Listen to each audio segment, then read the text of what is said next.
প্রিয় চাকরি প্রত্যাশী বন্ধুরা, আজকের পর্বে আমরা জানব নাউন ক্লজ চেনার আরও দুটি উপায়। গত পর্বে আমরা নাউন ক্লজ চেনার আরও একটি উপায় বলেছিলাম।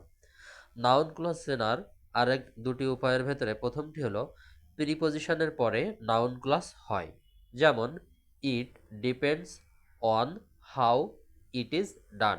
এখানে হাউ ইট ইজ ডান অংশটি নাউন ক্লজ, এবং লক্ষ্য করুন এই ক্লজটির পূর্বে অন প্রিপজিশন রয়েছে। নাউন ক্লজকে যদি ইট, দিস, সামথিং দ্বারা পরিবর্তন করা যায় তাহলে সেটি নাউন ক্লজ, অর্থাৎ ইট দিস সামথিং দিয়ে পরিবর্তন করা গেলে সেটি noun clause. What he said surprised me, এখানে হট হি সেইড এটার নিচে যদি আমরা আইটি ইট শব্দটি বসাই তাহলে পুরো বাক্যটির একটা মিনিং হয়, it surprised me. She does not know হয় হি লেফট, এখানে হয় হি লেফট এই অংশটি নাউন ক্লজ।